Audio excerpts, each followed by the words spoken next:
we're going to talk about now is ground attacks. It seems like there's a big swing to ground fighting in the United States. A lot of people are fond of saying that all fights end up on the ground. I'm not sure that's necessarily so. It's people who don't know what's going on. A lot of times will let things get to the ground.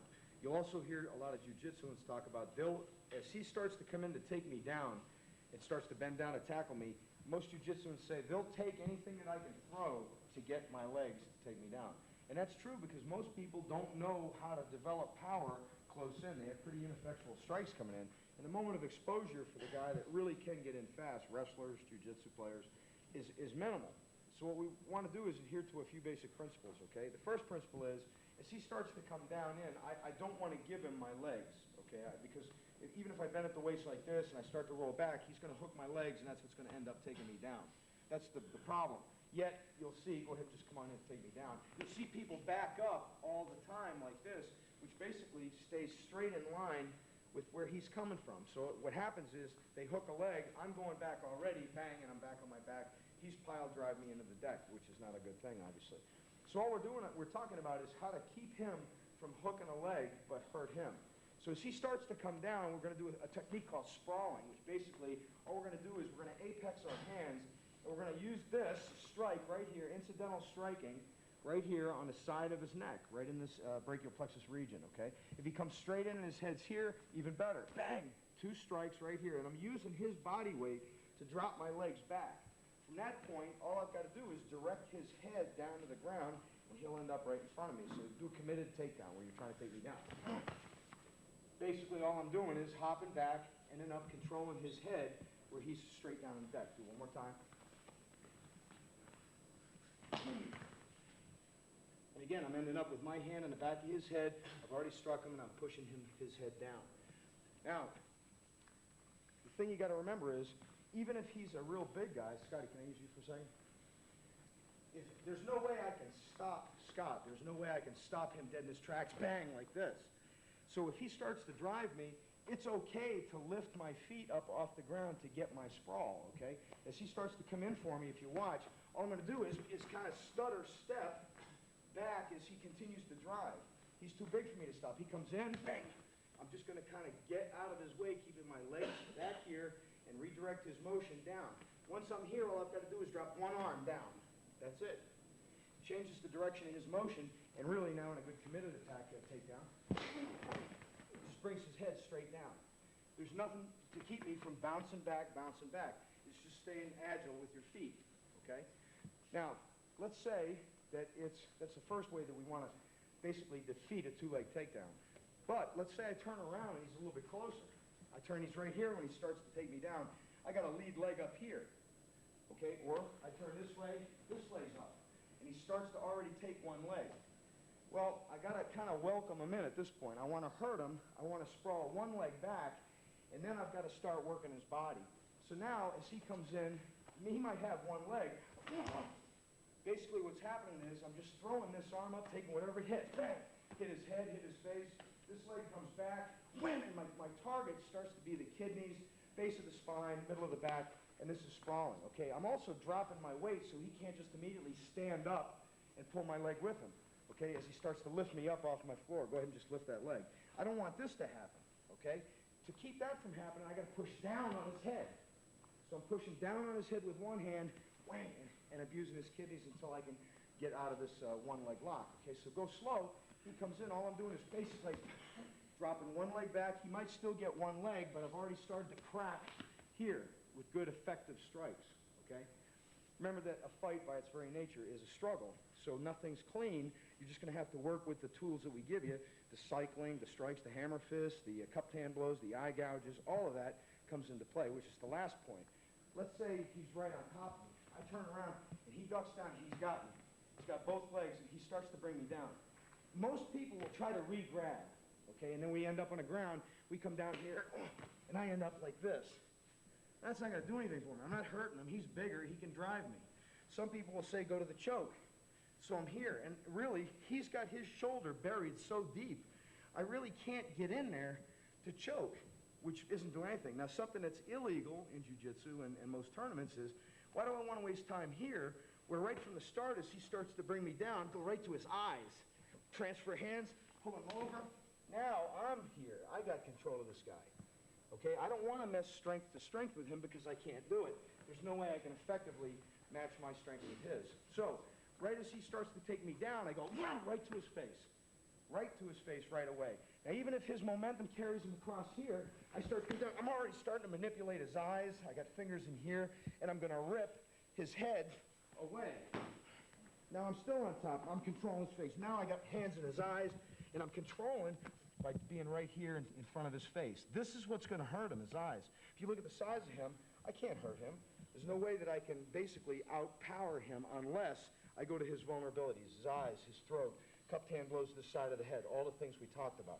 That's what will be effective, okay? So those are the three ranges. Let's do a quick review. One, he comes in, I'm using the apex, bam, and sprawling both legs, redirecting the head down to the ground.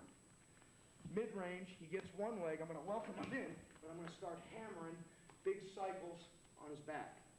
And three, our last distance where he actually gets me right to his face, right away, right from the start when he drops in, my hands are already on his face.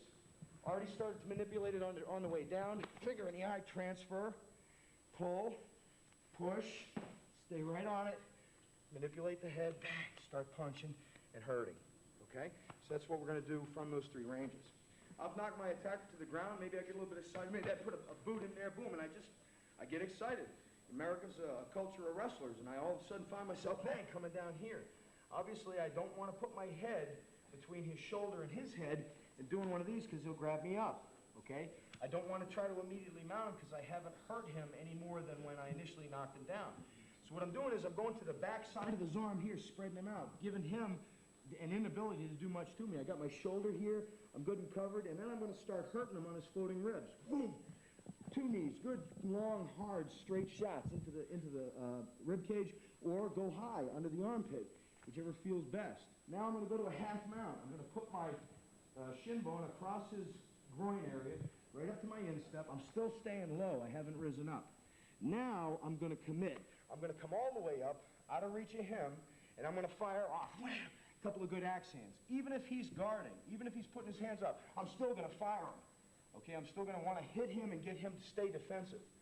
Now, when I drop into the mount, instead of just hopping into the mount like in a tournament, when I bring my weight across, I'm going to deposit all of this energy, swamp, right out the tip of my elbow, right in the middle of his face.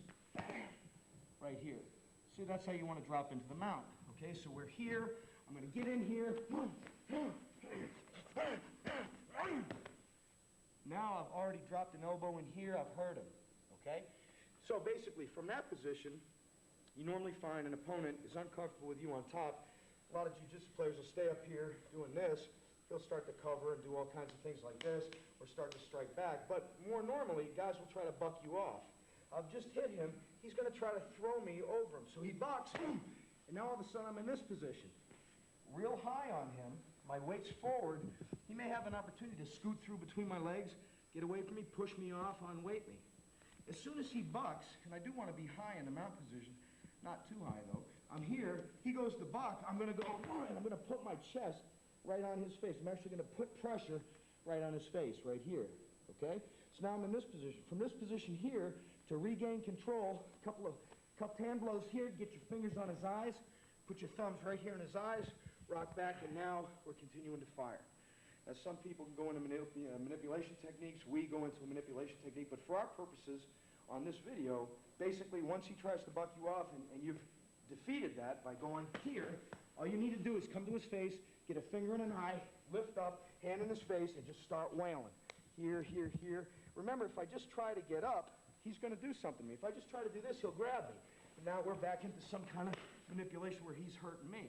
So I have to hurt him to the point where I can get up. At that point, you don't have a choice. So I'm here on top of him. I got a thumb in his eye. I push off. Wham! I'm just going to start wailing. Okay? Now, as his hands come up, these really don't count. They're going to reach up to try to get you, to keep you from doing this. Okay? Basically, all we're going to do is use our techniques to get him off of us by using our fingers to his eyes, push his head to the side, thumb under the jawbone, come into his clavicle notch, push him away here. All we're doing is manipulating the face, manipulating the face. You can even use his face to get up. Turn his face, get a finger and an eye, get up, and finish it here. But to go on to any real convoluted manipulation techniques, unless you train a lot, it doesn't serve its purpose. So we'll just use that as our stopping point. Okay, another thing he may do is he may try to roll out. Okay, as I'm here, he may violently roll to the side. Now, what you don't want to have happen is if he comes back here and he rolls and I catch my foot, right here, watch what happens. He takes me with him. Now I'm stuck. I'm stuck, and if he just rolls over some more, now he's on top of me, which is not a good thing. So what we want to do is use what we call outriggers. And outriggers, go ahead and roll over. Outriggers are nothing more than when he starts to roll, I ride, I control by lifting up on his body and just throw my leg out, okay? Let's say he rolls back the other way. No problem. Ride, keep the outrigger up here, keep a hand in his face, and I'm basically staying on top of him by just being agile with my legs, throwing up. Once I get the back of his neck, he should never come back from that, okay? We're going to come in hard with a good incidental strike along the side of the head. Bang! Right here to the side of the head. Don't want to use your fist. You break your hand, okay? Good open hand blow. Whack! Come right under the chin, deep. Okay, once you're here, adjust him. Lift his head, push it back in there so you get a good choke position. From here, I'm going right to a choke. I can either stay on his back here and choke him, or worse, I can bring him over right here. Lock my legs, and I've got him choked. Not much he can do about it. He can give me some elbow shots until I tighten it up. So we're right here. Same choke you learned earlier. All I'm doing is elbows right down the center of his chest to my bicep, back of the head, crank it forward, my head's close to his. Okay? So as soon as, from the mount position, you start pressuring him, wait, he starts rolling over, flatten him, let him roll, dig in, adjust, and then bring him back, and there's your choke. Real simple, okay? When you see the back of the head, first thing you want to think of is to dig down, get that hand in there. If he's buried his chin, he's doing something like this. I'm here, I've got to use my ability to change his direction. Dig a thumb under the jawbone, push up, lift the head. Come over the top of his head, into the eye, lift up. Hair pulling just doesn't work. Just don't let this affect you. It's just not going to do it. The only thing that's going to do it is eye contact. He realizes if I keep pulling on his eye, he's going to suffer eye damage. This right here, the mastoid or the pain center underneath the jawbone here, don't put slow pressure on it. Nail it. Bring it up hard. Behind the ear, same thing. Don't go in slow. Put it hard, because he can resist it. I just resist it. I'll put it on slow. He can resist it. So what we're trying to do is set it, and then bam, just hit it hard to get that initial reaction, which lets me get the choke in deep. That's key. Okay? Continuing on with our discussion about the mount, we have to look at the other side of it, which is basically, what if he's knocked me down? Now I'm down here, and he's trying to get into the mount here on me. First thing we'll talk about is preventing him from getting into the mount. This is applicable in rape cases as much as it is applicable in barroom fights where the guy's going to hop on me. If I want to keep him from coming over on top of me, what I want to do is I want to lift the knee up. I want to keep him from coming across this side here. Now, if he knows what he's doing, he's going to attempt to push my leg down. So I have to keep pushing and fending that leg and using my hand to his face to keep him off me. Again, using his face, using his head. The more aggressive he is, keeping my hand in his face. And if his hand comes up and pops up on my leg, push it off. Get it across, spin out, unweight, get it across. Use my hips. Get that thumb right there. Okay, that's good stuff, okay? Now, if he doesn't know what he's doing, he just tries to hop over and bring this leg over, all you got to do is lift your leg. Basically, all I'm doing is just spinning. Keep that outrigger out. Keep him unweighted. See,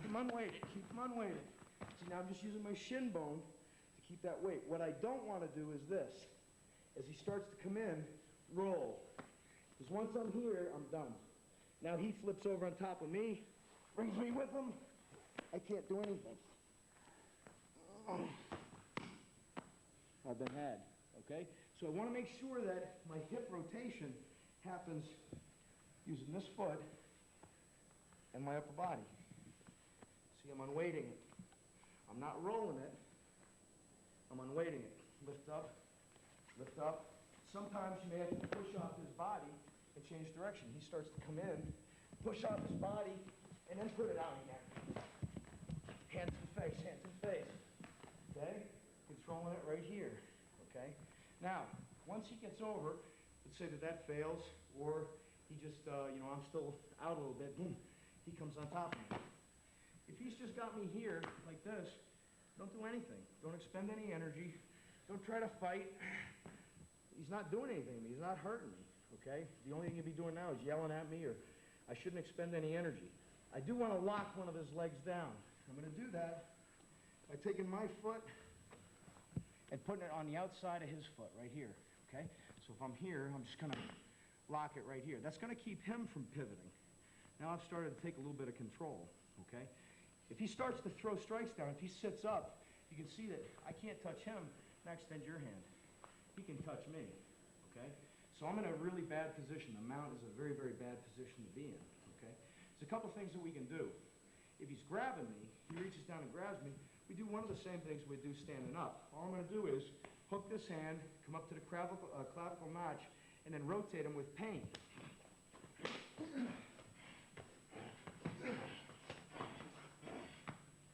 Okay, and again, all I'm doing is basically ending up in his guard, and Scotty did exactly what he should do. He locked his legs and then he arched his back to push me away from him. Go ahead and arch. Okay, which kind of keeps me away, which means I have to come up another level, which is what I did, okay, to here. So again, all we did was lock the leg, lock the hand, go through, don't go over, run out of distance.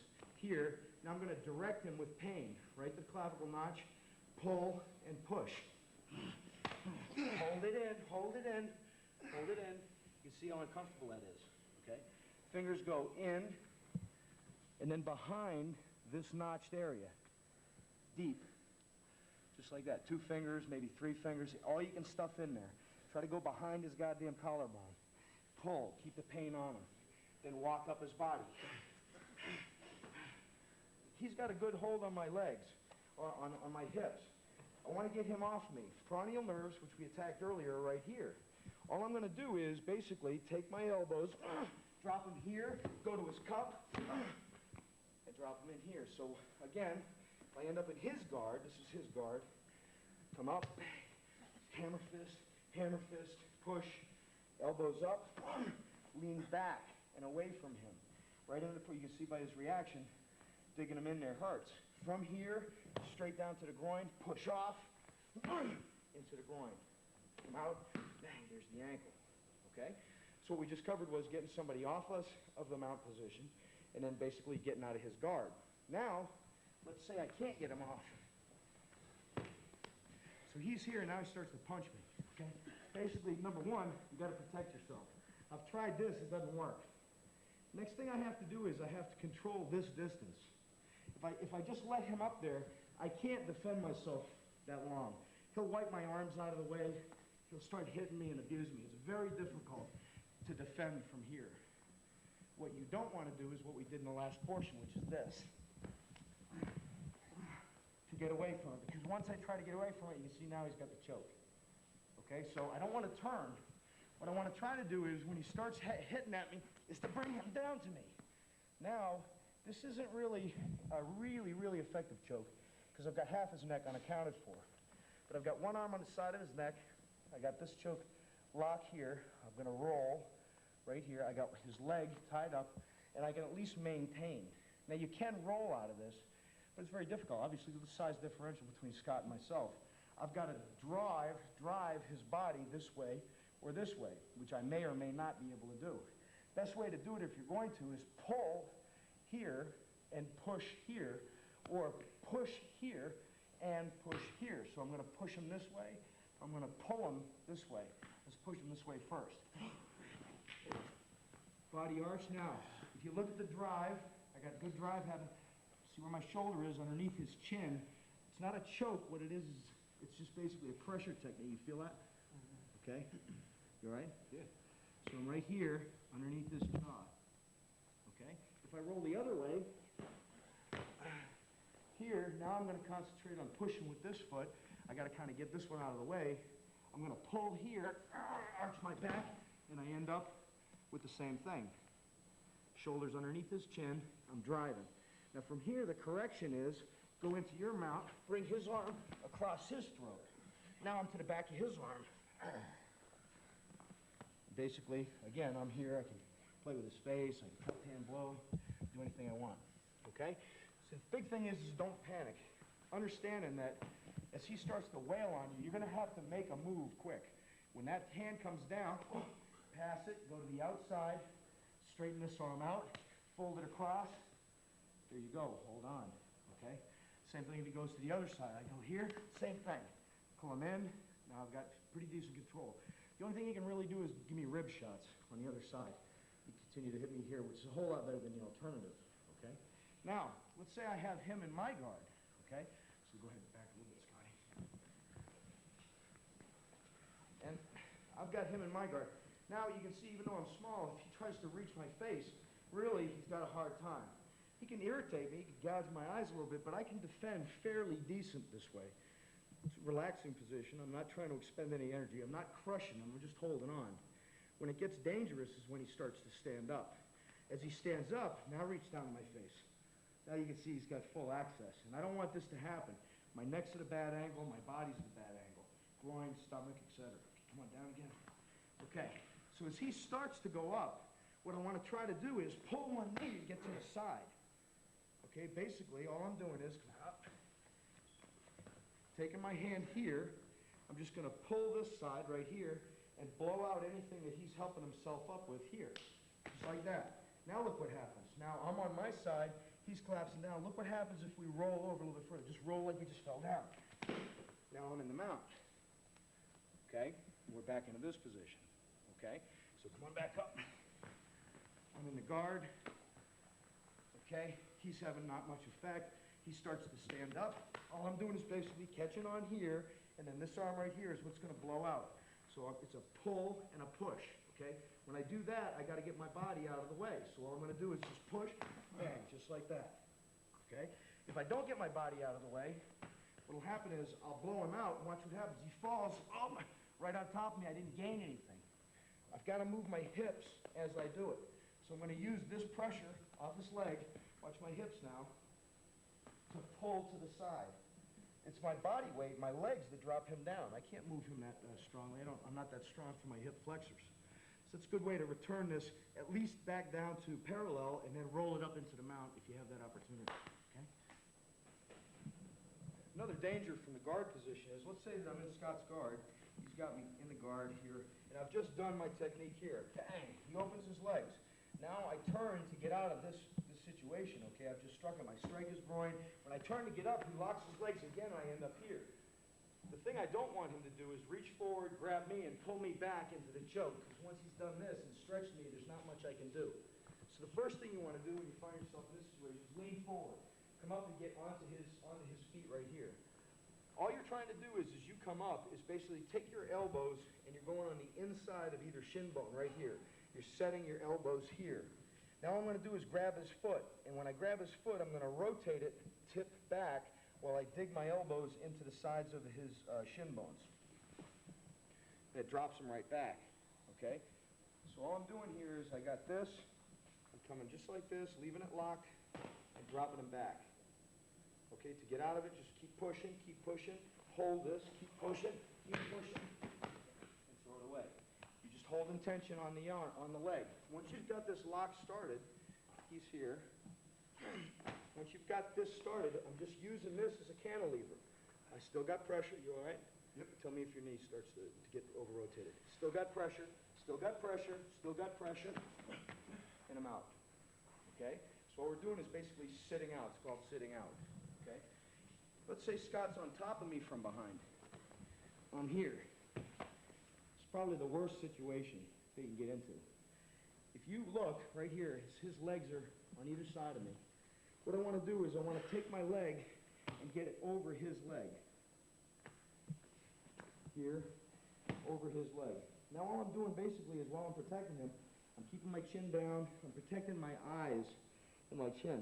I'm going to use my other leg to basically keep this one here where it is and push. Look what this does. Now I'm here. What do we do here? Grab on, push, cantilever, hold it, and we're out, okay? To do anything else, if I'm laying here and I just try to roll out, he brings his leg out to the side and basically ball engages me. I can't get it. But as he jumps down right on top of me, the first thing I'll do is settle up to his leg. Get right over it. Now, if you think about it, the motion I'm trying to make is I'm trying to cantilever him this way. Basically, I'm doing like a forward roll. I'm going to use my forearms and this back leg to basically get my butt in the air. Now, he's lost points of contact. I've got him trapped. All I've got to do is turn. Bang. Grab the foot, cantilever, hold it, hold it, hold it, and step out. Yep. Thanks, brother.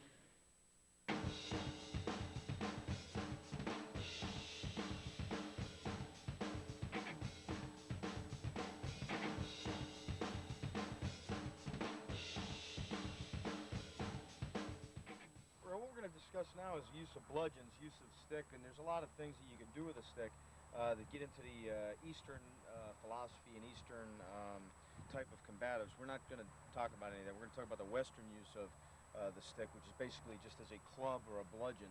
Interestingly enough, in World War II, when we had to fight the Eastern hordes, it was at the height of Budo. They were supposed to be very philosophical, very oriented towards, you know, the martial way of life.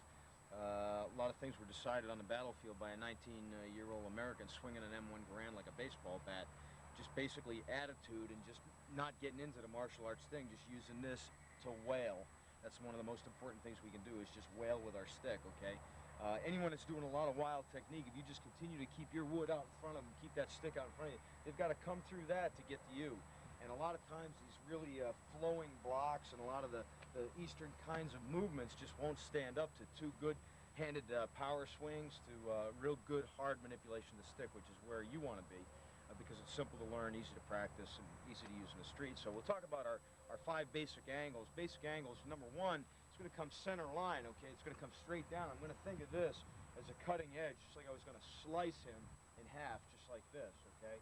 I'm not going to hit and retract Wittek in Eskrima or Kali. I'm going to basically cut through, okay? And I'm developing power close in by using swamp, okay? Look at my upper body. See how it comes in with power. I'm not just using my arm. I'm going to use my body to bring the stick through, okay, and strike through. Number 1, and that could be anywhere in the body. If he reaches across for me, there's a number 1 right there. Okay, he may try to kick me. There's a number 1 right there. So it doesn't matter where you do that, but classic practice is just simple. Number 1, straight down the center line. Number 2 is a 45-degree angle. Basically, we're going to come across right here. We're going to remember to stop our arm from traveling too far. I don't want to do this where he could come in and press me, effectively disarming me. What I want to do is I just want to stop my arm, so if he comes in, all I've got to do is reverse my hand, okay? It's just basically from here, just remember to bring my stick over, bang, and strike him on the way out. So, number 1, straight center line. Number 2, 45-degree angle. Any strong side strike, just remember to stop your arms. Just wham right here. Just don't bring any further across your body than that. Number 3 is the reverse of that, the reverse 45-degree angle. And on any weak side strike, I'm going to get in my offhand involved. So I'm going to strike here, and then when I come back, I'm going to go to his eyes. I'm going to off-balance him to move him around. I'm going to manhandle him as I can or as I need to. I might strike here and turn here so I can strike him, but I'm going to jerk, shove, push, hand in his face, center chest. I'm going to check him. I'm going to do all of those things with my offhand. The person who uses both the weapon and his offhand is much more likely to win. So I've got number 1, number 2, number 3, number 4 straight across, and number 5 straight back the other way. Okay, so we've got number 1, 2, 3, 4, 5. Okay, and it doesn't have to be practiced in that sequence. Okay, this is a number 2, that's a number 3. Okay, that's a number 4, that's a number 5. That's a number 1. It doesn't have to be practiced in sequence or in any specific part of the body, but those are the motions. 1, 2, 3, 4, 5. Okay. If you notice the guard position, I go to a weapon forward guard here, where the stick tip is pointing right at his face. Okay, where the weapon is forward, and my circle of defense being the length of my arm and the stick tip and a lunge. So anything that comes inside here, I can whack, bang. Now I'm giving him the impression of distance, but if he just reaches out, I can hit anything I need to. I can just reach out and touch him, even though the impression is I can't.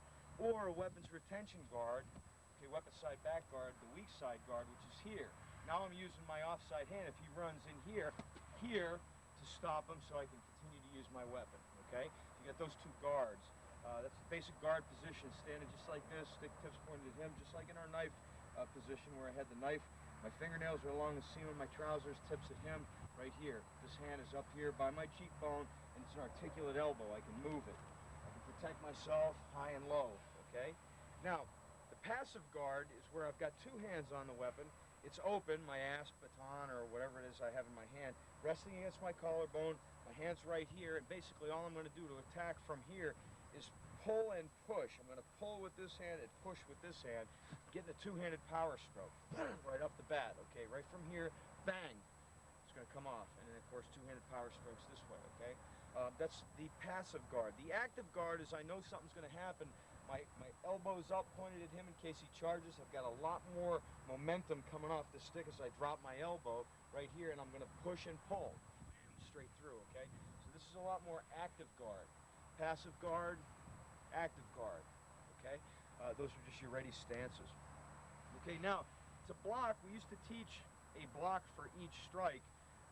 In combatives, less is more. The less you have to learn, the better off you are, because it's easier to practice, easier to assimilate, easier to demonstrate. So basically, we're going to learn two blocks, okay, with three movements.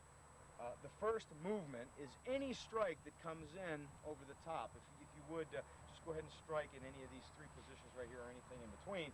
If he strikes in here, there's one block. Now, all I'm going to do is I'm going to step the same foot as the strike comes from. So as he comes here, I'm just stepping inside here to get close to that strike. 2 points of contact. I'm going to touch the stick, and I'm going to touch his hand. Obviously, if I just touch his stick, he could blow through and hit me. If I just touch his hand, it's obvious what could happen there. Okay, so I want 2 points of contact, and I want to jam it. As it comes in here, I want to stop it before it develops real power. I'd rather stop it here than here, where he's developing more power. Okay, and I'm starting to cringe. Now, in a lot of the martial arts, people step away, and they do like a shearing motion, like this. I don't want to do that, because I'm starting to go off balance, and if he's aggressive, all he's got to do is push, okay? I'm not meeting force with force, and I'm not adhering to our principle of getting into his face, closing the gap, etc. I'd much rather come inside, come right in here, where I can strike immediately. Now, with stick fighting, unlike martial arts, I don't want to fight his stick. I want to defend his stick and then hit him. So all I'm basically doing slow is here, and then I'm just going to, bang, start whacking. Push, start to strike, okay? Whoever hits first after that initial movement is going to take control of the fight. So what you got to remember is immediately striking, okay? Now, if he comes center line, he's going to just come right on top of my head. It's the same block, okay? Basically, all I'm doing is I went from here to here now, okay? So as he comes center line again, I just step in, and if you notice, what I'm doing is I'm not just meeting his stick, I'm going to actually disperse some kinetic energy by lifting my wrist like this, okay? Basically, as he goes to hit me here, I'm going to hit and let some kinetic energy get out from the sides here, so I'm not absorbing it all on my stick. As he comes center line here, it's just like that, okay? I'm going to meet his stick, and I'm just going to throw his arm. Now, later on, you'll get enough dexterity so that once he hits you, you can actually rotate his arm down. As he goes to strike here, you'll find yourself being able to rotate his arm down and get what amounts to a green stick fracture kind of bend to his arm. That'll come in time, but if you don't do it initially, so what? Just get rid of his hand. Just get rid of it so that you can continue to strike. Now, if he backhands me, let's say I swear, what happened? Nothing changes. The only thing that changes is where I step, okay? Now, all I'm doing is, what's the closest way to get in here is right here, okay? That's all that's changing. So I've taken my block from here, and I've gone right around my body, just like that. The only thing I'm changing is my footstep, okay? It's the only thing I'm changing. It's all the same, okay? Now, if he goes low and he's coming to my rib cage, you just got to remember, go tip up. Okay, I got to protect my forearm with my stick, because if I don't, obviously, if I cross him this way, look what happens there. That's not going to last long. So I've got to protect my arm. I'm going to step in to where the weapon is, right here, jam it so that his wrist is still bent. I'm going to take this right here and absorb the impact right here. 2 points of contact. I am not resting my forearm on the stick. Okay, I'm meeting his stick and then touching his hand, just like that. Okay, perfect. Okay, now if he comes back this side, there's no reason for me to cross anything. Again, I'm going to step in with this foot. Now I don't have to cross anything because I'm going to meet stick to stick, just like this. Okay, perfect. Now, if you think about getting into a guy's face really tight and fast, okay, I might just not even get to his, he might not even get his stick on mine. I might just get right into his face, okay? And what I mean by this is different distance. If he goes to hit my ribs here and I get inside, I come right to his arms, okay? One goes to his forearm, one goes to his bicep. See, I'm not doing this either. I'm not going like this, my hand. That's too easy to slip through. If he's really, I mean, you're not fighting your training partner, you're fighting some big gorilla out there who wants to take your head off. So if you do that and you just go like this, it's going to slip through, you're going to end up getting hit. More arm than hand. As it comes in here, I'm gonna put some meat up there in front of it and hit his bicep. Okay, so I'm gonna get 2 points of contact here, just like this, okay? Now, if I get in tight, all I've gotta do is come right into the arm. I'm gonna use more arm than hand. I'm not gonna try to put my hand up on his arm like that and let him slip through. Okay, I gotta meet with meat, okay? Come right in here, okay? Get right in his face, blow off his stick. If he comes to backhand me, it's the same thing. I might come right to his arm and get inside his stick. It's even better, even more perfect, okay?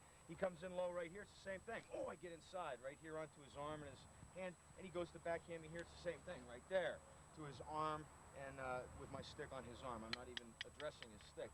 That's when you're really jumping in someone's face, okay? Now, immediately striking is key. So what I'll do is I'll just go through some immediate strike, and most of that you're gonna learn is just dropping your elbow from where you did your initial block, if you will. If he goes to strike me up here, all I've got to do is remember drop my elbow. Bang. It's the most immediate way that I can hit him is by dropping my elbow and hitting him right in the face. Here, straight in, okay? Just like that. If he comes straight down, center line, same thing. Straight in. Okay, now on this one here, if he's coming a backhand and I block here, the closest place I can hit him is that knee right there. All I've got to do is drop my elbow. Wham! Straight down here on whatever leg is forward. If it's this leg, take the knee here. If it's the other leg, take the knee there. Okay, so all you're doing is dropping the elbow. Okay, the quickest way to hit someone from the initial block. If he goes to strike my ribs here, I'm here. All I've got to do is lift my elbow. Right here. Okay, so I'm just taking from here. I'm not pulling it out and then striking something. From here, I'm just going to lift my elbow.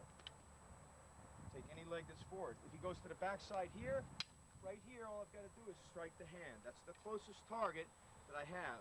So once I've done this, he goes to hit me here, bang. All I'm doing is bang right here and then continue on up his body. Continue to use these like pistons, okay? Those are your immediate striking drills, okay? We'll do them one more time all the way through all 5 strikes, okay? Here, straight over, and in the backhand, here, and back this way, okay? Real simple to catch that block and then immediately strike and gain control of the fight. Okay, what we'll cover next is basically just a couple of odd kinds of strikes that you can use to your advantage, okay? The first one is a reaping strike, and basically all we're doing there is we're concealing our weapon by basically blading to the person, having our stick against the body and laying our forearm right along it, draping our hand right here. Okay, basically just like this, so I've got it completely covered. And what this is for is, again, to give the appearance of distance. I'm standing back here. You may not think that I can strike him, but with one lunge, a vault off the back foot and a reach, bang! I can really put a lot of power into that strike, and it's a snap. What I'm doing is, I'm taking it straight out. I'm not lifting my elbow first to telegraph. I'm going to take it straight out, and all I'm going to do is I'm going to flick it, and then I'm going to start lifting my elbow and basically rotating the wrist at the bottom of the rotation right here. Bang! Bang! So if he puts a stick out here, all I'm talking about is okay,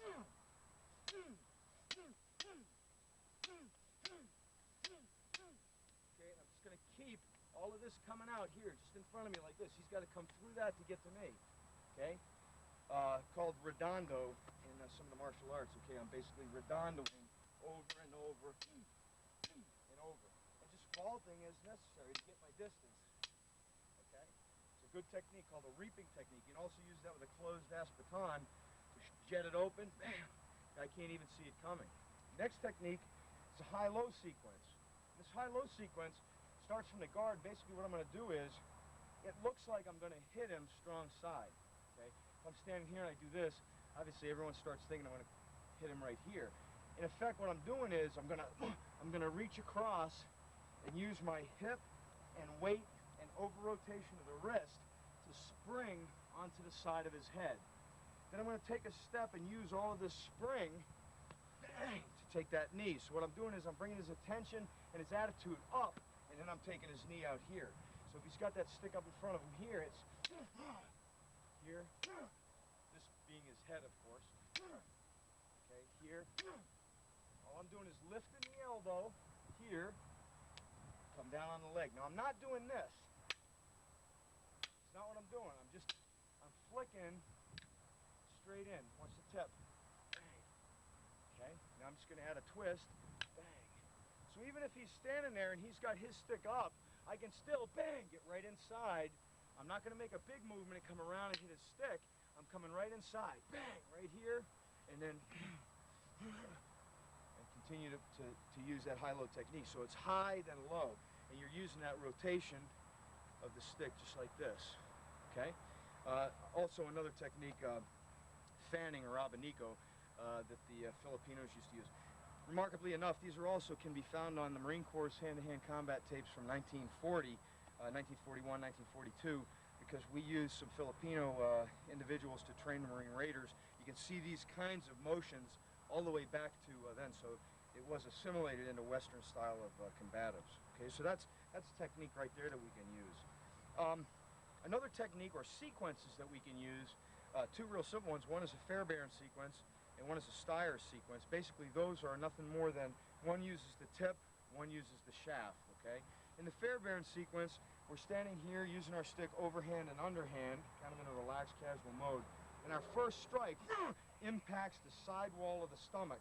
All of this weight brings this tip to bear right on the side wall of the stomach. Okay, so I'm not just reaching forward with my hand, I'm bringing my whole body in. From there, what I'm going to do is I'm going to bring it straight, bang, up, bring my tip up. And allow my tip to come up, I'm going to rock back, bang, I'm going to bring the tip down into any target, doesn't matter where. Now, this is the first time bringing my right side involved. I'm going to step through here, and then I'm going to pump back here. Okay, so basically the whole thing together is here, here, here, here, here. Okay, you're using basically the tips, okay, the tip and the butt. In the Steyr's technique, we're going to turn the stick around, and basically we're going to attack using a lot of the shaft. I'm standing here, relaxed, it's behind my leg. I'm going to jet straight forward. Now I'm going to turn it, bring it straight up. Down into the eyes, grab, groin, stomach, bam, bring it through.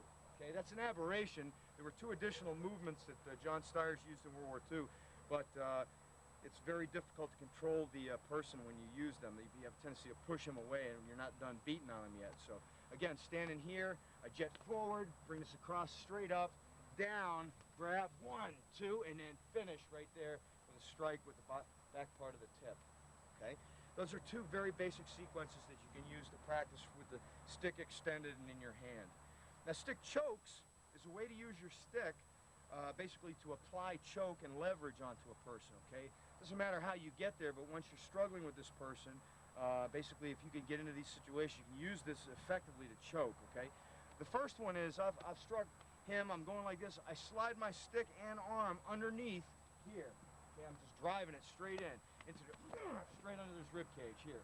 Now I'm going to use the stick portion against his neck. I'm not going to use the hinge point because I don't have anything.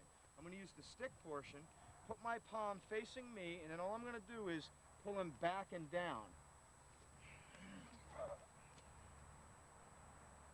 Okay? So you're basically ripping him down and away. Okay? So I'm here, I've got to this point here, I'm going to give a sharp press like this hard, and I'm going to pull him straight down.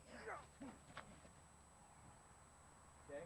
Again, just controlling him just like this. Now, if I throw it around, I go to his arms, I get to here, no problem. Still very painful on the arm. Still painful on the rib cage. Okay, probably the most painful. Right here, good stick choke. Okay, and you're choking his body, you're choking his limbs. Another way to use it is if he's turned around facing, maybe he's giving a partner of yours grief or something like that. I've opened my aspeton. I'm going to use this like an extension of my arm. I come in here, and all I'm going to do is basically come right across. I'm just putting my arms together, just like this. Now I've got my hand on the back of his head, leverage here, and all I've got to do is press, just like this. It's very similar to, obviously, a chokehold. The only difference is now I'm just using my stick for the leverage, right here. Very, very simple stick choke to get onto. Okay, very, very useful. Okay. Okay, let's talk about a beat down defense. What happens if his weapon is bigger, he catches me unaware, whatever happens, happens, and all of a sudden I see that he's beating me down, okay? He's pressuring me down. I'm just overwhelmed with how powerful he is. So he starts to strike me, and I'm blocking, but he's beating me down. How do I get back up without him taking my head off? How do I get out like this without turning my back and having him hit me? How do I go forward without him just standing back and then continuing to hit me? Okay, very, very difficult situation. But it's also fairly easy to get out of. Once I'm here in this position here, all I've got to do is remember what? Elbow down. Bang! I'm going to stab him in his peroneal nerve. As soon as I feel the strike on my stick and I absorb it here, throw the hand away to knock it out of a good cycling rotation. Stab right here. Now I'm going to just drop it like this in line with here, with the top part of his calf, and push. Take the ankle, come up, bam, and now you're striking again. Okay? So again, all I'm doing is basically handling the first few strikes here, and coming right up on top of him. Okay? By doing that, you're regaining control of this person very quickly. It's a mechanical thing, okay? If I press here the right way, he's got to turn his leg. Now, if I just do this, he can just lift his leg and I lose it. I don't want to push. I don't want to invert it this way, and the same thing happens. But if I turn it just the right way here, and I just push down, look what happens. It not only bends the leg, it drives it down. Now look at that ankle. Bang. There you go. We're using a good stomp technique that you already know how to do. Okay, that's the beat down defense. Okay. Lastly, we'll talk about the closed asp technique, or this is an aberration of a Kubotan type of technique. It's a takedown. I'm just going to use this training device here. But with a closed asp, handling it just like this, where it's in your hand ready to open, this guy's right in your face, basically works off a push-pull. I'm going to push and pull at the same time. What I've done is I've hit here, now I'm going to rotate here. I'm going to drive straight down like I'm stabbing him. Halfway down, I'm going to rip it across his chest, throw him onto the ground. Continue to strike, okay? So basically, all I'm doing here is I'm going to add now a World War II hock of the knee kick, which basically is nothing more than a way for me to tap the upper part of his calf to bend his leg, okay? It's pretty explosive. Okay, again, hands going to his head to control him. Slow one more time. Here.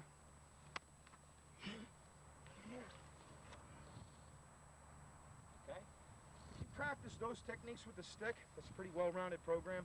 You really don't have to get much more in depth with that. Just remember, anytime you're using a stick, if you keep that stick out in front of you, and when the stick's not out there, your offhand is out there, he's got to come through that to hurt you. Chances of him doing that are minimal. We'll continue on with some uses of the asp now from this position. Just because we're in a horizontal position doesn't mean we can use the asp. Of course, the critical concern is once I've been mounted, I've got to make sure that I can get to my asp. And I'll do that either by manipulating my body down below or by letting him ride up as he starts to come up towards my head, which clears my asp. Even with the low velocity opening of the stick here, it doesn't matter. It's not stuck open. All I'm trying to do is get it open, because all I want to do is bring this to bear around the back of his head right here.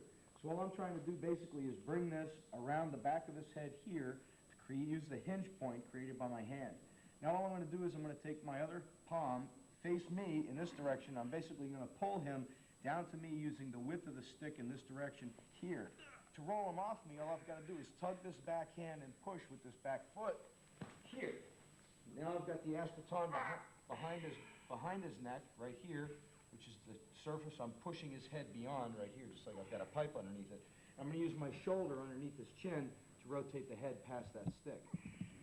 The best thing about this technique is that it creates a lever that my arm really isn't as good at creating in the back of his head.